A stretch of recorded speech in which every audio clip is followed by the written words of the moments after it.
Baik, menemui kami semula dalam Malaysia malam ini, saya Wan Syarina dan Syuhaimi Muhammad bersama-sama dengan anda di Bernama TV sampai ke pukul 9.30 malam ini, betul Yeah. Kita bermula 8.30 malam. Hari ini 2 Mac 2020 dan selepas saya kira 7-8 hari yang memenatkan minda fizikal kita, sebenarnya hari ini ialah hari yang pertama yang rasanya agak lapang sedikit. Yeah. Mungkin ia berlaku selepas istiadat angkat sumpah Perdana Menteri berlangsung semalam, jadi segala-galanya nampak macam ada hala tujunya dan kita juga ada hala tuju untuk kita bercakap dan memberikan fokus menerusi Malaysia malam ini. Ya. Ya. Dan pastinya insyaAllah pukul 9 malam nanti kami akan juga bawakan secara langsung ucapan yang amat berhormat Perdana Menteri. Jadi dalam bual bicara kita insyaAllah kami juga akan bawakan kepada anda secara langsung ikuti apakah ucapan, apakah mandat yang akan diberikan oleh yang amat berhormat Perdana Menteri dalam kira ucapan sulung beliau kepada khalayak pada malam ini.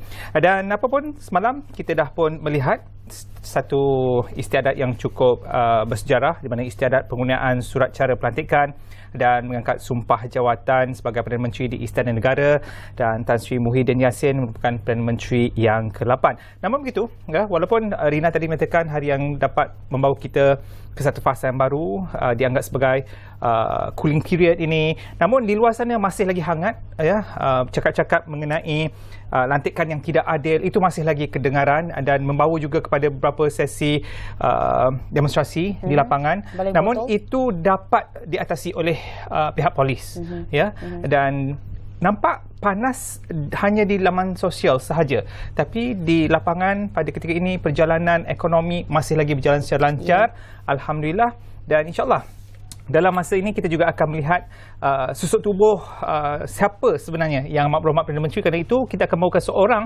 tetamu yang memang cukup kenal kerana pernah berkhidmat dengan yang amat berhormat Perdana Menteri pada 2009 hingga 2015. Dan dari sudut yang lain kita juga ingin melihat bagaimananya perancanaan yang amat berhormat Perdana Menteri dalam pembangunan ekonomi negara. Betul. Ini antara topiknya dalam Malaysia malam ini. Selain daripada itu, kalau boleh kita kemaskini sedikit antara perkara-perkara yang mungkin memberikan rencah kepada perjalanan hari ini, selain daripada di peringkat persekutuan, adalah apa yang berlaku di Melaka. Contohnya, antara kronologinya ialah Ketua Menteri Melaka cadangkan kepada yang di-Pertua Negeri untuk bubarkan DUN, kembalikan mandat kepada rakyat, dan yang di-Pertua Negeri Melaka tidak bersetuju permohonan Ketua Menteri untuk bubar DUN. Ini kenyataan SUK Melaka. Dan yang di Pertua Negeri Melaka dapat representasi Ketua Menteri, Adli tidak lagi dapat kepercayaan sebilangan besar ADUN dan akan melantik Ketua Menteri baharu dalam masa terdekat. Ini antaranya. Itu yang berlaku di Melaka. Dan selepas Johor dah pun mendapat Menteri Besarnya yang baru, hari ini Melaka mungkin akan mendapat Ketua Menteri Melaka yang baru. Dan mungkin kita akan menjengah juga keadaan di Kedah. Kerana ada penulisan, ada artikel di mana tetamu kita pernah memberikan sorotan tentang apa keunikan Kedah ni sendiri. Yang dilihat pengundinya ada 3P di situ dalam penulisan beliau, pondok, PAS dan penduduk itu sendiri, penduduk Kedah itu sendiri. Jadi itu akan kita bangkitkan dalam perbincangan kita pada malam ini. Baik, kita ucapkan selamat datang kepada dua tetamu yang bersama-sama dengan kita. Pertamanya Datuk Muhammad Nizar Sudin, pengasis politik yang juga bekas Setiausaha Sulit Menteri Pelajaran merangkap Timbalan Perdana Menteri 2009 hingga 2015. Apa khabar, Datuk? Baik, alhamdulillah sihat. Terima kasih kerana bersama-sama kami. Dan juga Datuk Nazim Rahman, Ketua Sekretariat Jaringan Parlimen Asia bagi Bank Dunia dan Dana Keuangan Antarabangsa IMF. Apa khabar, Datuk? Alhamdulillah sihat. Alhamdulillah. Tapi Datuk dua-dua tidur lena ke tak berapa lena dalam masa seminggu? Boleh lah. Agak stres. Agak stres sikit. Lewat tidur. Rina sendiri macam mana? Saya tak tidur. Tak tidur? Syahmi pun tak tidur kan? Tak tidur, jaga anak. Okey, itu masalah lain. Aduh. Okey. Ini menarik sebab kita boleh mulakan dengan gelak tawa pada malam ini. Saya malam ni malam yang pertama kita bergelak ketawa terlebih dahulu. Okey, mungkin pertama sekali kita nak berkongsi seperti kata Syahmi tadi, susuk Perdana Menteri ke-8 itu sendiri, mengenali beliau walaupun saya kira ia tidak asing lagi namanya dalam arena politik negara, tapi untuk seseorang yang berkhidmat sebagai setiausaha sulit beliau semasa beliau memegang jawatan sebagai Menteri Pelajaran merangkap Timbalan Perdana Menteri dalam tempoh 6 tahun, Datuk, ya? Ya, 6 tahun. Okey. Pelantikan Tan Sri Muhyiddin Yassin sebagai Perdana Menteri ke-8, adakah itu mengejutkan bagi orang yang pernah berkhidmat dengan beliau ataupun pada pandangan Datuk secara peribadinya macam mana? Ya, terima kasih. Yang pertamanya ialah kita merancang, akhirnya Allah yang merancang yang terbaik. sudah semestinya perancangan Allah tu yang terbaik apabila Yang Amat Berhormat Perdana Menteri ke-8 dilantik oleh Yang di-Pertuan Agong Tan Sri Muhyiddin Yassin. Watak, sikap dan kepribadian beliau ini memang sudah ada sebagai material Perdana Menteri. Apabila beliau digugurkan daripada kabinet pada Julai 2015 itu, beliau sebagai timbalan Perdana Menteri. Ya. Dalam sepanjang pengamatan saya berkhidmat dengan beliau selama 6 tahun seperti yang disebutkan tadi, beliau mempunyai sikap yang tegas dan firm dari segi keputusan-keputusan yang telah pun beliau buat. Yang keduanya, sikap sederhana beliau, cool dalam membuat sesuatu perkara itu menyebabkan beliau fokus dalam setiap polisi yang nak dilaksanakan. Yang ketiganya adalah soal keberanian beliau. Ya, kalau saya ni daripada Johor juga ya. Ya. So ini kali pertama Perdana Menteri daripada Johor. Ya. Kali pertama Kedah kali kedua lah. Kali kedua selepas Tun Hussein On. Selepas Tun walau bagaimanapun saya berpendapat bahawa keberanian Tan Sri sebagai Perdana Menteri kali ini, ia mempunyai wisdom dalam melaksanakan sesuatu polisi, dan saya fikir kekuatan peribadi Tan Sri sebagai Perdana Menteri itulah kekuatan sebenar beliau sebagai Perdana Menteri. Beliau pernah sepak terjang dalam politik, pernah menang dan pernah berada di kemuncak kuasa, kemudian disingkirkan dan kembali ke puncak kuasa. Jadi inilah kekuatan pengalaman yang luas ini, mempunyai didikan agama dalam keluarga yang besar di Muar, Johor, dan telah mengalami proses kematangan dalam politik yang panjang. Jadi inilah yang memberikan trust kepada kekuatan peribadi beliau sebagai Perdana Menteri. Bermula pada 1971 ya penglibatan Tan Sri Muhyiddin. Namun kelantangannya, keberanannya hanya menyelah pada 2015.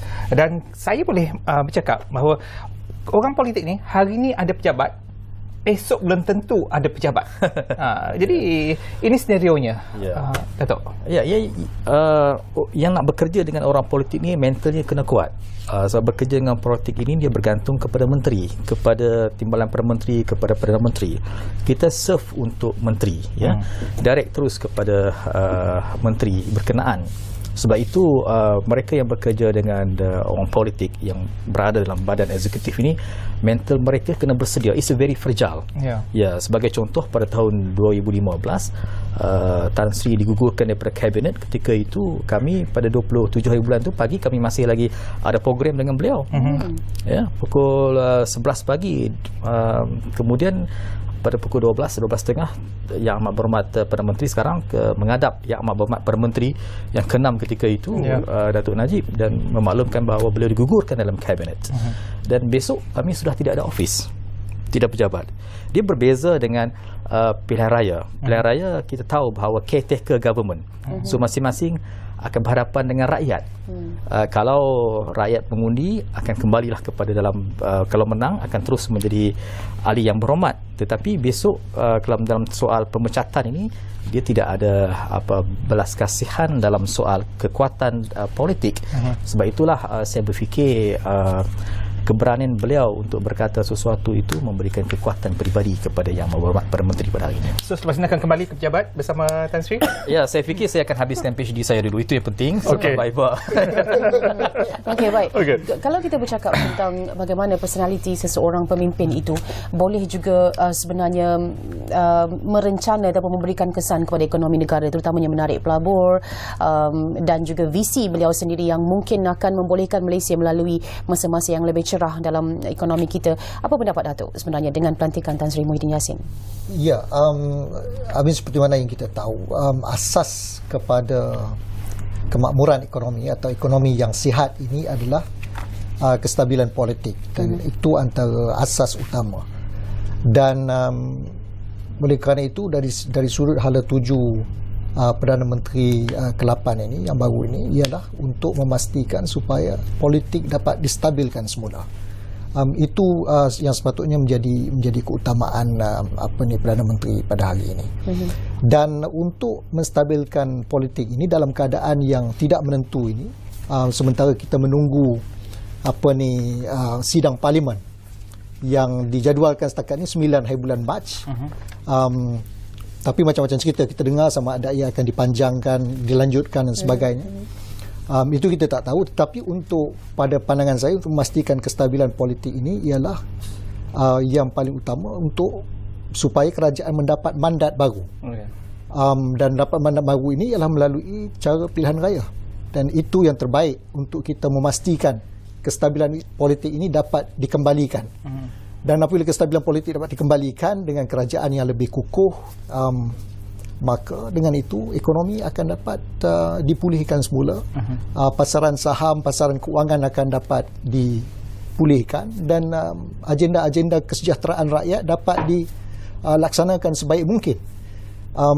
Jadi pada saya secara peribadi dalam tempoh sekarang ini ketidaktentuan ini perlu diselesaikan secepat mungkin dan cara jalan. Berapa lama Datuk berikan masa untuk pembaik pulihan dibuat?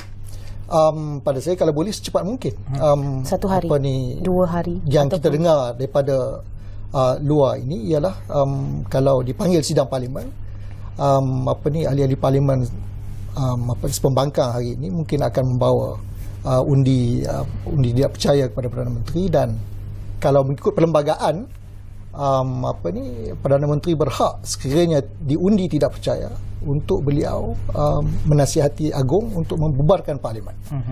Dan saya rasa itu langkah terbaik untuk kita mendapat mandat baru, memastikan kerajaan ini mendapat legitimasi mereka. Dan membina semula negara, memulihkan semula ekonomi. Membina semula negara kita telah beri pada pilihan raya PRU14 pada 2008, dan dalam tempoh itu 2008 dan sekarang dah hampir 2 tahun, keadaan ekonominya masih lagi dalam keadaan yang berkecamuk kerana pasaran dunia itu sendiri dalam keadaan tidak stabil. Jadi untuk kerajaan baru di bawah Tan Sri Muhyiddin Yassin ini sendiri adalah mewarisi daripada apa yang telah pun berlaku. Jadi untuk Bank Dunia, data IMF itu sendiri untuk Malaysia dalam tempoh kerajaan semalam dan kerajaan hari ini, apa indikatornya? Sebab kalau kita tengok kalau saya boleh buka semula laporan Bank Dunia yang dikeluarkan pada tahun lepas 2019. Yang bertajuk Making Ends Meet.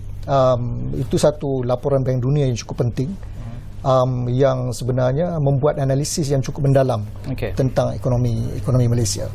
Dan ada 2 perkara penting yang sebenarnya yang perlu diberi keutamaan oleh kerajaan hari ini. Yang pertama dari sudut pertumbuhan ekonomi. Pertumbuhan ekonomi yang semakin lemah. Ditambah pula dengan situasi kesihatan coronavirus pada hari ini yang melemahkan lagi pertumbuhan ekonomi. Dan yang kedua, isu utama yang perlu diberi penekanan ialah agenda kesejahteraan rakyat. Dan perkara ini sudah disebutkan begitu lama, beberapa tahun sejak daripada zaman Kerajaan Barisan Nasional lagi.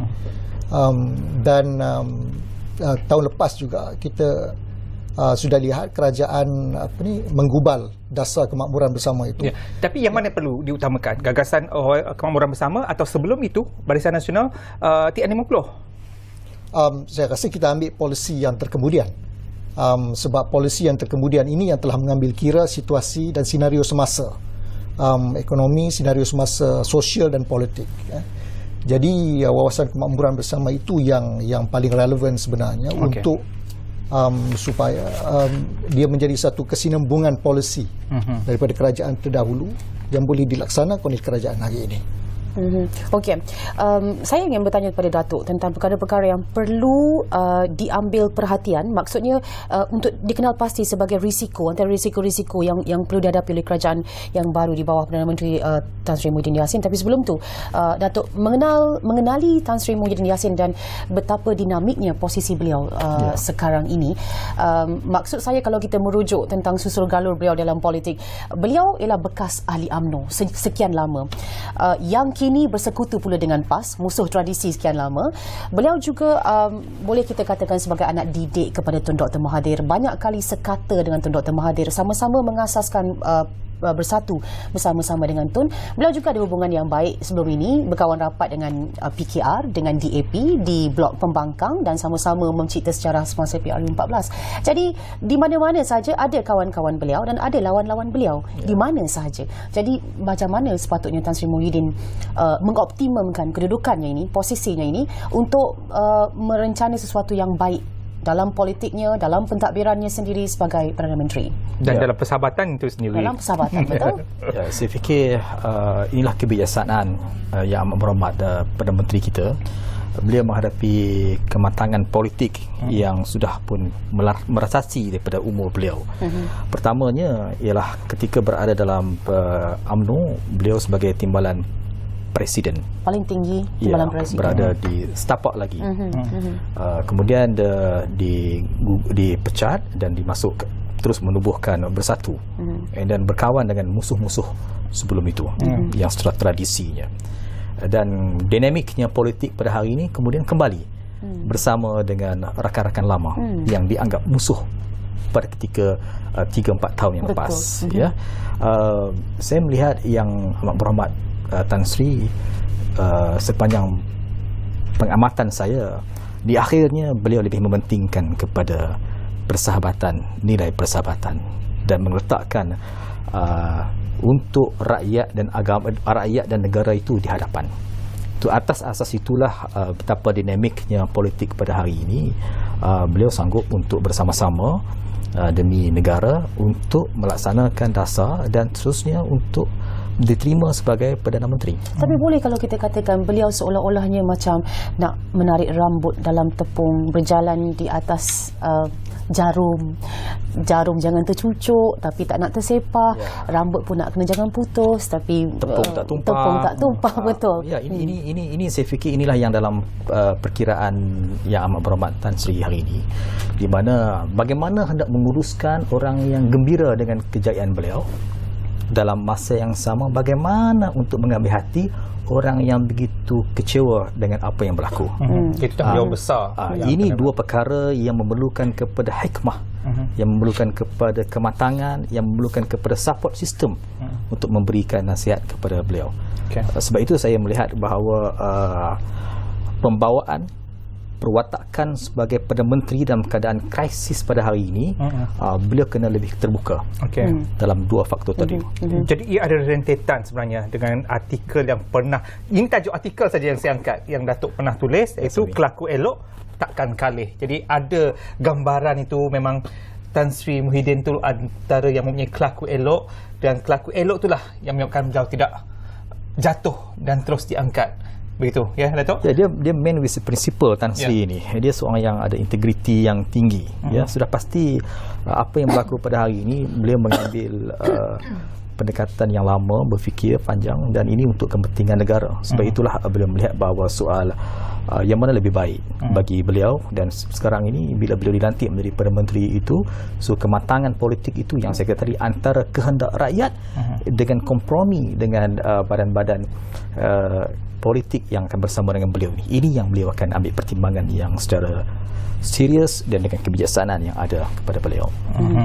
Tiada kompromi, dan kita akan lihat tiada kompromi dalam usaha-usaha Tan Sri Muhyiddin untuk membangunkan ekonomi negara, kerana banyak perencanaan, malah dengan pengenalan dasar ataupun pakej rancangan yang baru, dan isu kos sara hidup itu sendiri yang sejak sekian lama, malah pada satu ketika pada 2015 Tan Sri sendiri merupakan pengerusi dalam jawatankuasa menangani kos sara hidup. Jadi ini mungkin akan menjadi satu citra bagi Tan Sri Muhyiddin Yassin sendiri untuk melaksanakan perkara-perkara seumpama ini. Ya. Jadi jangan lupa tahun ini sepatutnya tahun melawat Malaysia. Ya. Okey, kita akan bincang lebih lanjut selepas ini, dan mungkin juga kita akan melihat perkembangannya untuk berlintas langsung kepada ucapan pertama Tan Sri Muhyiddin Yassin sebagai Perdana Menteri ke-8. Tapi sekarang berehat seketika, kembali semula menerusi Malaysia Malam Ini selepas ini.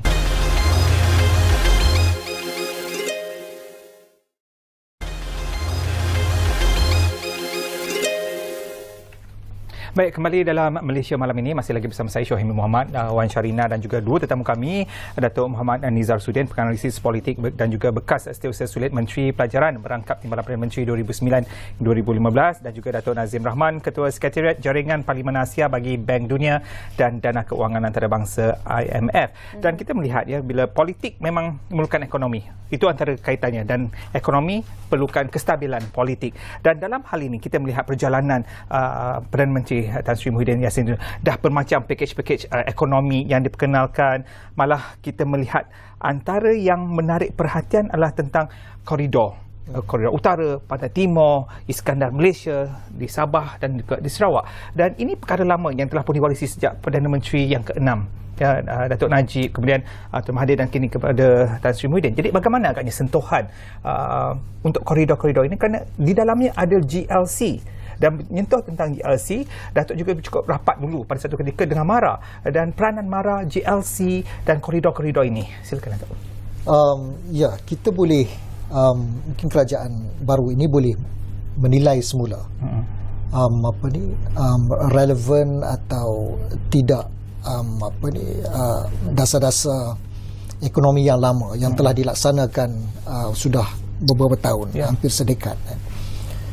Termasuk kemunculan koridor-koridor bagi tujuan untuk sebagai pemangkin ekonomi di peringkat bukan setakat di peringkat bandar tetapi juga di seluruh Malaysia, termasuk di luar bandar. Itu tujuan pembinaan koridor-koridor ini, untuk memastikan jurang kekayaan itu dirapatkan antara bandar dengan luar bandar.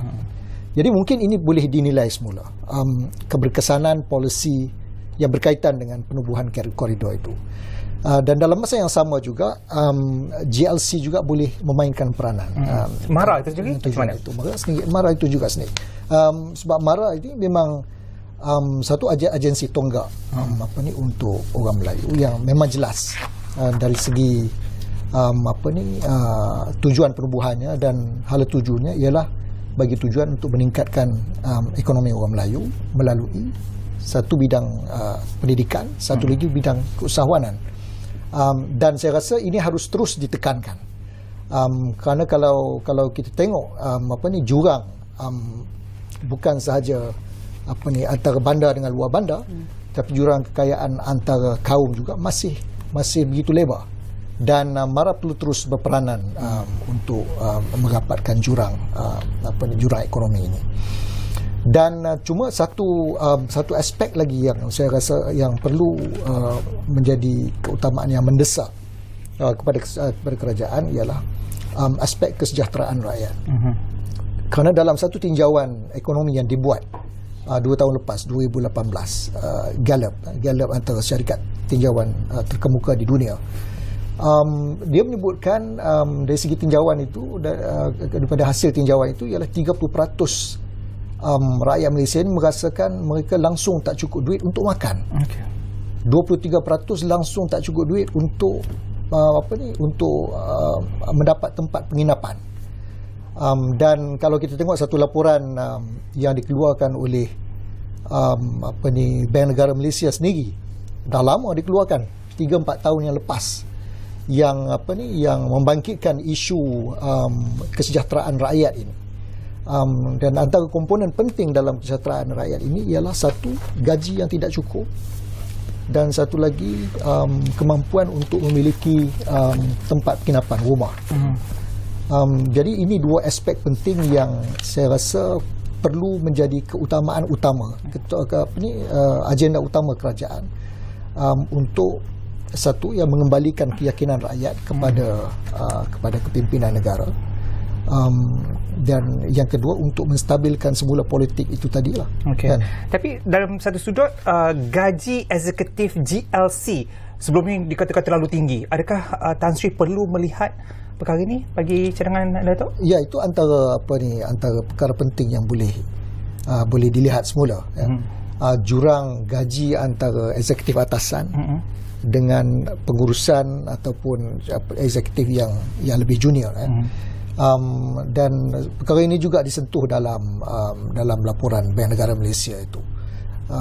Tetapi ini dia bukan sahaja memerlukan satu koordinasi yang luar biasa di peringkat kerajaan, kerana ia melibatkan pelbagai kementerian, Kementerian Keuangan, Kementerian Sumber Manusia, mungkin Kementerian Hal Ehwal Ekonomi untuk melihat semula perkara ini, tetapi juga memerlukan kita untuk mengubah dari segi paradigma bagaimana kita kita membentuk dasar ekonomi kita. Bagaimana kita how do we approach our economic policy.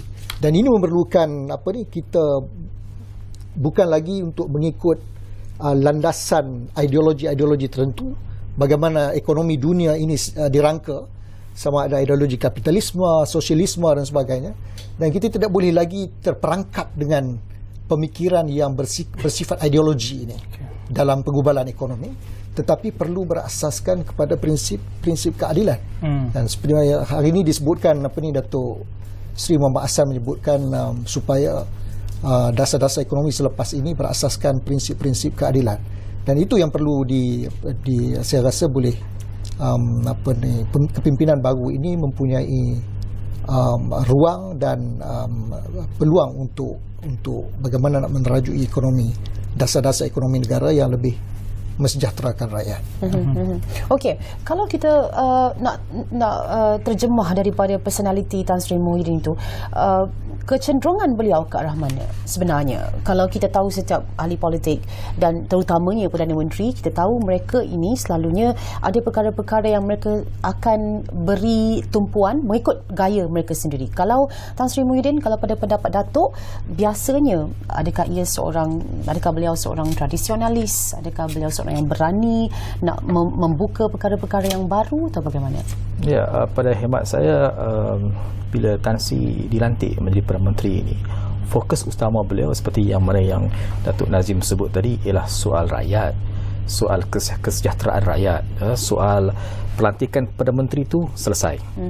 Sekarang ni ialah tempoh bertenang bagaimana bagi peluang kepada beliau untuk merancang polisi yang pendek, jangka masa panjang, supaya melihat bahawa keyakinan rakyat kepada kerajaan dan kabinet beliau itu boleh membuatkan sesuatu yang luar biasa. Itu satu. Yang keduanya, saya dapat melihat bahawa kali ini Yang Amat Berhormat Perdana Menteri memfokuskan kepada soal afirmatif, soal polisi-polisi yang sudah pun ketinggalan. Beliau akan memperkenalkan polisi-polisi baru. Okey.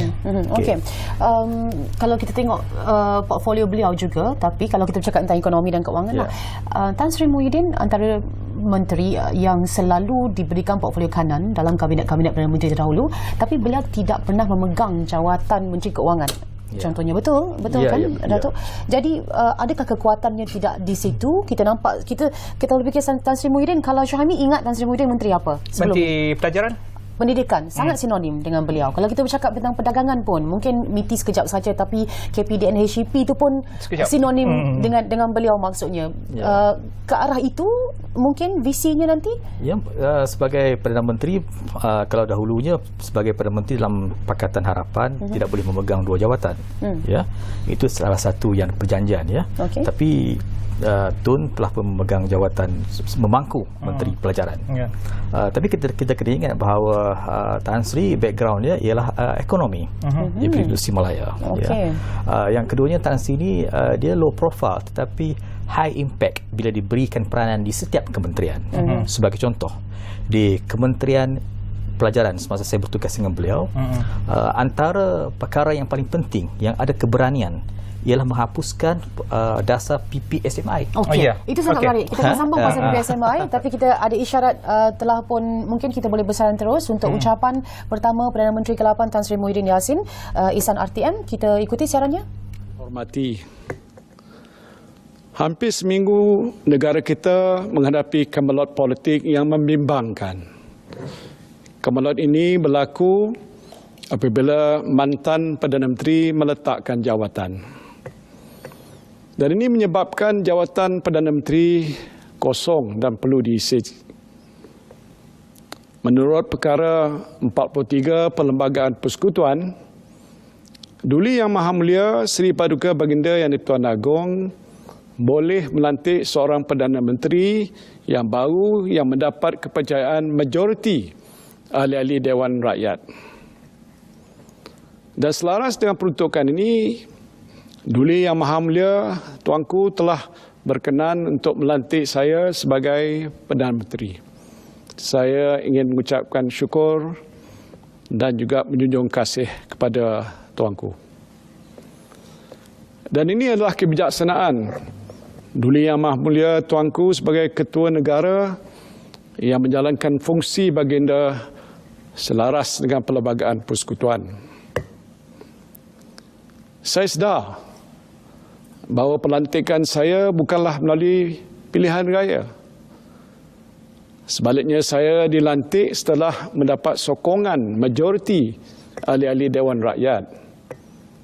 Dan ini adalah satu amalan yang dibenarkan oleh Perlembagaan Persekutuan dan selaras dengan prinsip demokrasi berparlimen di Malaysia. Setelah melalui kemelut politik yang melanda negara kita sejak seminggu yang lalu, saya tahu saudara-saudari tentunya mahu negara kita ini kembali berada di landasan yang betul.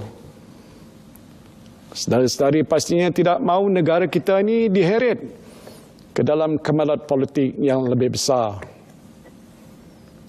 Saudara dan saudari rakyat Malaysia yang saya hormati, saya tidak berminat untuk menimbulkan konfrontasi dengan sesiapa. Saya cuma ingin memberikan sedikit penjelasan mengenai perkara yang sebenarnya berlaku supaya keikhlasan saya tidak dipersoalkan. Saya sebenarnya tidak mengidamkan jawatan Perdana Menteri. Saya hanya tampil untuk menyelamatkan keadaan apabila kedua-dua calon Perdana Menteri tidak mendapat sokongan majoriti ahli-ahli Dewan Rakyat. Di peringkat awal, saya dan semua ahli-ahli Dewan Rakyat daripada Parti Bersatu telah memberikan sokongan yang padu kepada Tun Dr. Mahathir sebagai Perdana Menteri. Tetapi malangnya beliau gagal untuk mendapatkan sokongan majoriti daripada ahli-ahli Dewan Rakyat yang lain. Perkara ini telah dijelaskan dalam kenyataan yang dikeluarkan oleh pihak Istana Negara pada 28 Februari 2020. Dan oleh demikian, Duli Yang Maha Mulia Seri Paduka Baginda Yang di-Pertuan Agong telah mengambil keputusan yang amat bijaksana dengan menjemput ketua-ketua parti mengemukakan seorang calon lain yang berkemungkinan mendapat kepercayaan majoriti ahli Dewan Rakyat. Ketika itulah nama saya sebagai calon Perdana Menteri telah dikemukakan oleh ahli Dewan Rakyat daripada Parti Bersatu dan ketua-ketua parti yang lain. Menurut mereka, saya mempunyai sokongan majoriti. Saya sebenarnya mengambil masa untuk berfikir sedalam-dalamnya sebelum membuat keputusan. Apa pilihan yang saya ada? Terus menyokong Tun Dr. Mahathir yang tidak mempunyai sokongan majoriti atau menerima pencalonan sebagai Perdana Menteri? Jika saya terus menyokong Tun Dr. Mahathir, kaum elit politik akan berpanjangan dan berkemungkinan parlimen terpaksa dibubarkan dan pilihan raya umum perlu diadakan. Saya sedar, saudara dan saudari semua sudah letih, laih dengan kemelut politik yang berlaku ini. Dalam keadaan ini, saya sebagai pemimpin mesti mencari jalan penyelesaian. Saya tak boleh membiarkan kemelut ini berpanjangan. Kerana itu, saya telah bertemu dengan Tun Dr. Mahathir dan meminta beliau menyokong saya. Dalam pertemuan yang disaksikan oleh dua orang tokoh parti, beliau telah menyatakan bahawa beliau bersedia untuk memberikan laluan kepada saya sekiranya saya mendapat sokongan majoriti.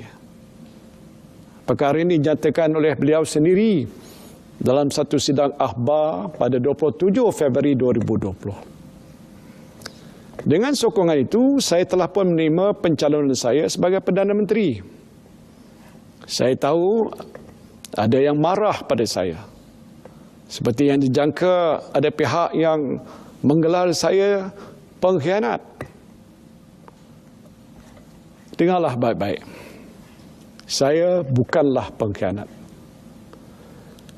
Naluri saya jelas bahawa keberadaan saya di sini adalah untuk menyelamatkan negara daripada berterusan dilanda Camelot ini. Saya juga sedar bahawa apa yang rakyat mahu ialah sebuah kerajaan yang bersih, kerajaan yang berintegriti dan bebas rasuah. Buat permulaan ini, saya berjanji akan melantik anggota jemaah menteri daripada kalangan individu yang bersih, berintegriti dan berkaliber, insya-Allah. Kerajaan pimpinan saya juga akan memberikan keutamaan kepada usaha-usaha untuk meningkatkan integriti dan tadbir urus kerajaan yang baik. Dan ini termasuk usaha-usaha untuk membenteras amalan rasuah dan salah guna kuasa dengan meningkatkan penguatkuasaan dan memperkemaskan undang-undang, peraturan dan juga amalan yang berkaitan. Saya juga faham bahawa apa yang rakyat mahu ialah sebuah kerajaan yang prihatin dan cekap dalam nak menyelesaikan permasalahan rakyat.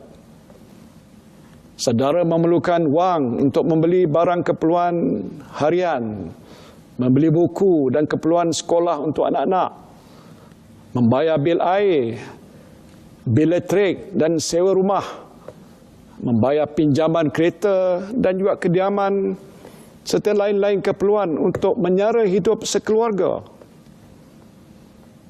Saya juga tahu bahawa antara perkhidmatan yang paling diperlukan oleh saudara dan saudari ialah perkhidmatan kesihatan yang berkualiti dengan kos yang berpatutan. Ini juga akan menjadi keutamaan saya. Dalam menghadapi wabak coronavirus pada masa ini, sama-samalah kita menjaga kesihatan. Saya juga sedar, saudara dan saudari juga mahukan pendidikan yang berkualiti untuk anak-anak kita. Bidang pendidikan ini amat dekat dengan jiwa saya. Kerana saya pernah menjadi Menteri Pendidikan. Dan dengan pengalaman selama 6 tahun menjadi Menteri Pendidikan ini, saya berjanji akan berusaha untuk melonjakkan lagi kualiti pendidikan negara. Percayalah. Saya akan pastikan anak-anak kita mendapat taraf pendidikan yang bersetanding dengan negara-negara maju yang lain. Usaha ini pun saya mulakan dahulu. InsyaAllah ianya akan diperkukuhkan lagi pada masa hadapan. Saya juga tahu bahawa saudara dan saudari mahukan sebuah negara yang stabil, negara yang aman dan juga negara yang makmur. Sebuah negara yang menawarkan kehidupan yang lebih baik untuk kita semua. Kerajaan pimpinan saya akan memberikan tumpuan pada pelaksanaan Wawasan Kemakmuran Bersama 2030 yang pastinya akan melonjakkan pertumbuhan ekonomi negara dan merapatkan jurang ekonomi dalam masyarakat. Marilah bersama-sama saya untuk bina semula negara kita dan kembalikan kegemilangannya. Saya adalah Perdana Menteri untuk semua rakyat Malaysia, dari Perlis hingga ke Sabah. Baik saudara orang Melayu, saudara orang Cina, saudara orang India, Sikh, Iban, Kadazan, Dusun, Murut, orang asal, atau apa jua kaum dan etnik, saya adalah Perdana Menteri saudara. sama ada saudara adalah petani, saudara nelayan, saudara peniaga, saudara penjawat awam, saudara pekerja swasta. Saya juga adalah Perdana Menteri untuk saudara. Saya menyeru agar saudara dan saudari memberikan sokongan yang padu kepada saya untuk memikul amanah dan tanggungjawab yang besar ini.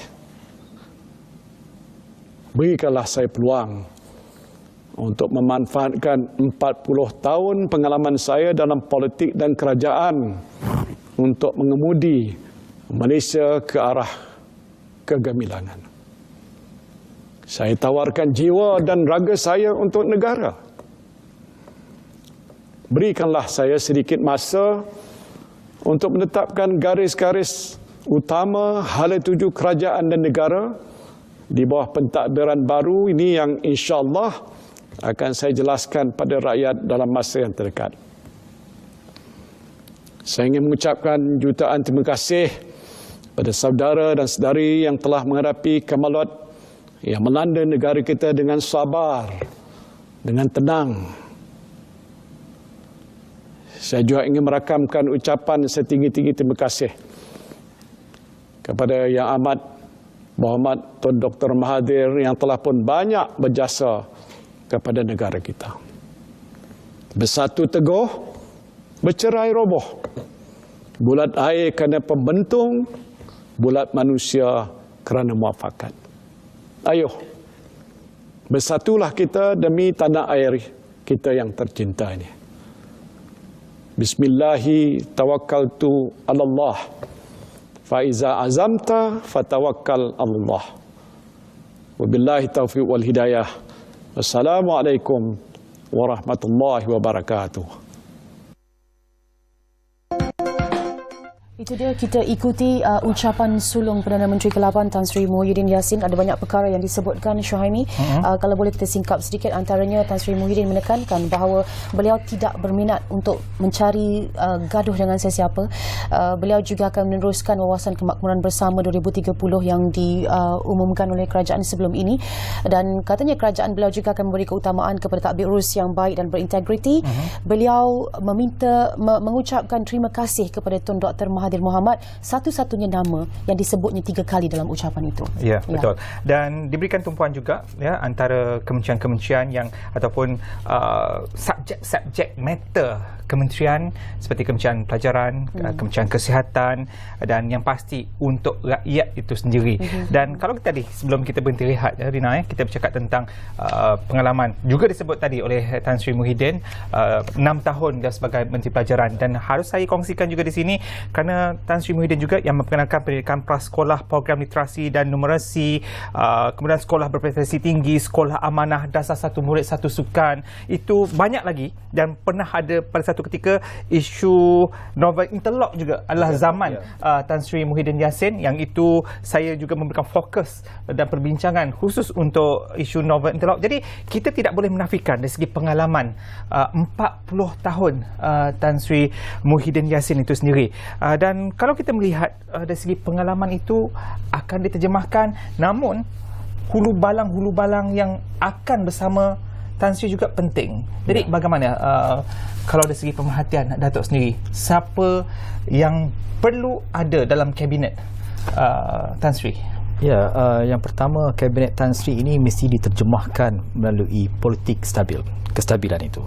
Sebab itu kalau kita melihat pada hari ini, rasa passionate Tan Sri kepada bidang pendidikan itu masih ada. Saya nak sentuh sikit tentang PPSMI tadi. Dia sebut tadi tentang rasa hormat kepada Tun itu cukup tinggi. Semasa nak menghapuskan PPSMI, Yang Amat Berhormat Perdana Menteri pergi berjumpa dengan Tun untuk memaklumkan bahawa untuk membuat satu dasar baru, iaitu memperkasakan bahasa Melayu dan memperkukuhkan bahasa Inggeris, MBM, MBI, sehingga ke tahap itu.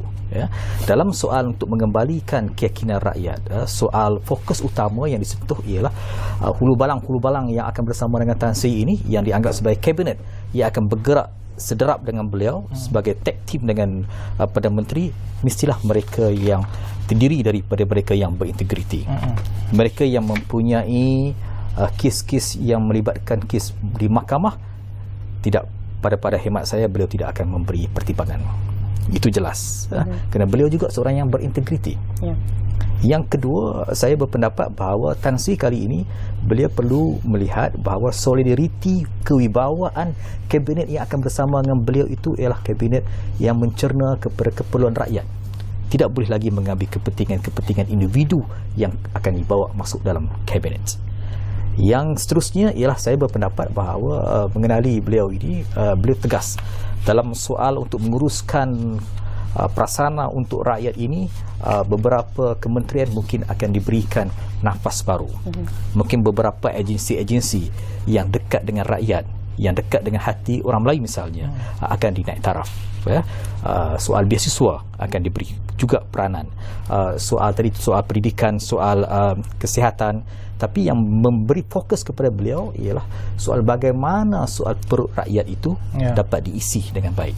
So pastinya tubuh watak mereka yang akan berada di dalam kabinet ini ialah tubuh watak mereka yang mempunyai integriti yang tinggi, wibawa yang baik dan mempunyai wawasan yang jelas untuk bersama-sama dengan beliau. Jika tidak, akan jadi tidak stabil dari segi kabinet yang akan diuruskan.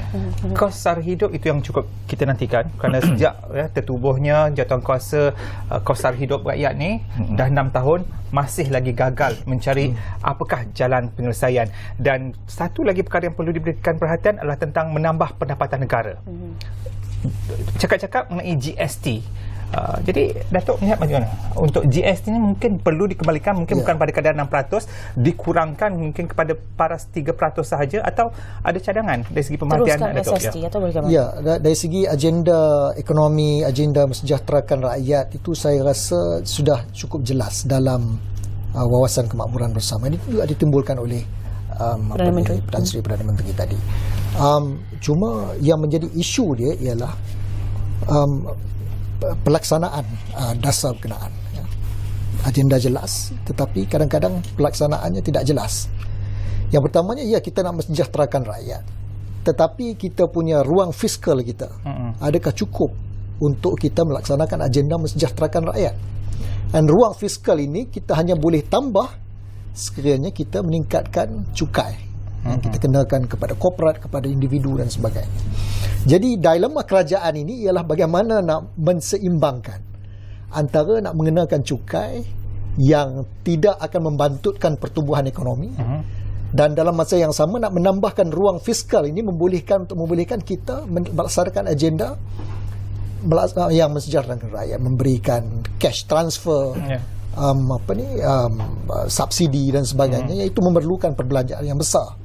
Jadi ini yang memerlukan koordinasi secara besar-besaran antara kementerian-kementerian. Yang saya lihat antara kelemahan kerajaan sebelum ini ialah seolah-olah tidak ada koordinasi antara kementerian untuk bagaimana kita nak melaksanakan agenda kemakmuran bersama ini. Jadi kalau itu dapat diselesaikan, koordinasi itu dapat diperjelaskan, dapat dilaksanakan dengan in rhythm, then kita akan boleh melaksanakan agenda yang sudah jelas. Koordinasi daripada Datuk. Tadi sebelum kita bersama, Datuk ada menyebut tentang komunikasi antara barisan kabinet itu nanti. Itu juga adalah satu perkara yang penting, sebab kita belajar daripada pengalaman yang lalu. Saya fikir salah satu kegagalan Kerajaan Pakatan Harapan ialah soal komunikasi antara satu kementerian-kementerian itu untuk menerangkan polisi dan dasar yang akan diperkenalkan oleh Kerajaan Pakatan Harapan ketika itu. Ini salah satu yang kita kena admit.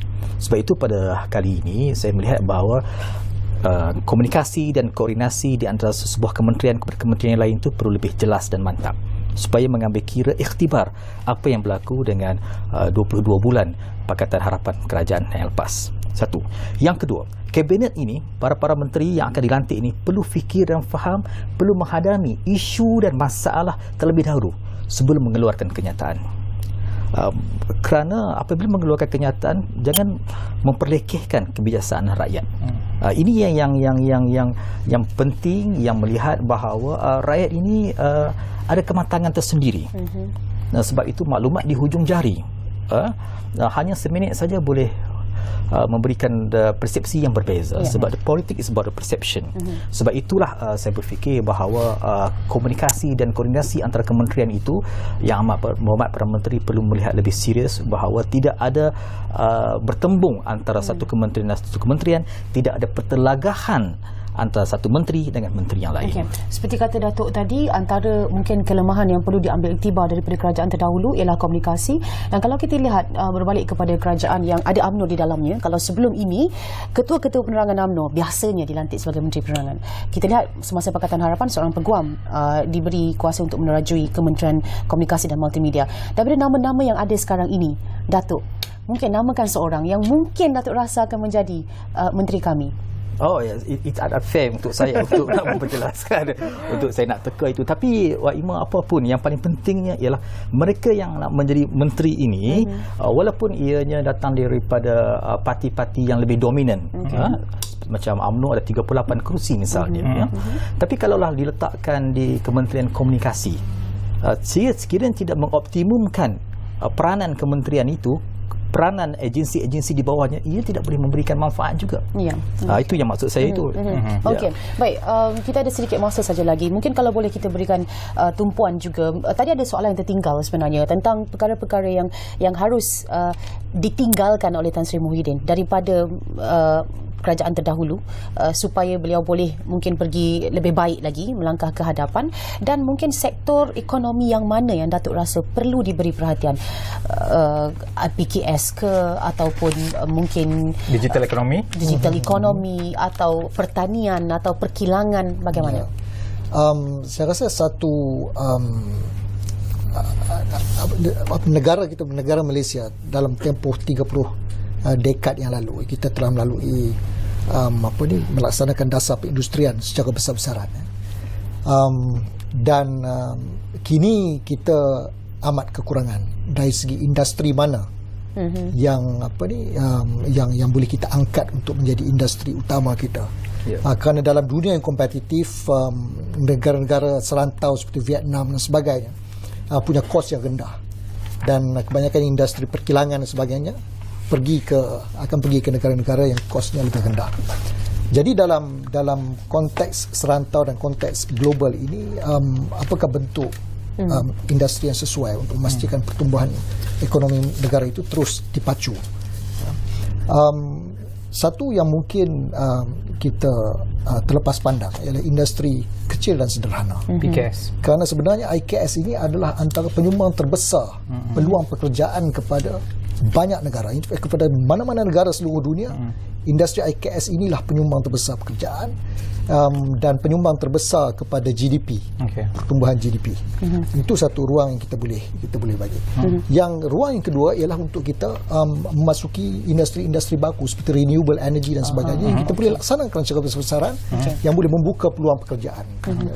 Jadi ini antara beberapa yang boleh diberikan perhatian, yang boleh kita beri perhatian. Okey. Baik. Jadi dalam memenuhi kehendak 33 juta rakyat Malaysia, ya, Tan Sri Muhyiddin Yassin perlu tampil dengan idea, buah tangan dan mungkin manifesto yang baru. Dan pada satu ketika, ya, ketika PRU ke-13, akhbar utusan Malaysia pernah tampil di muka depannya.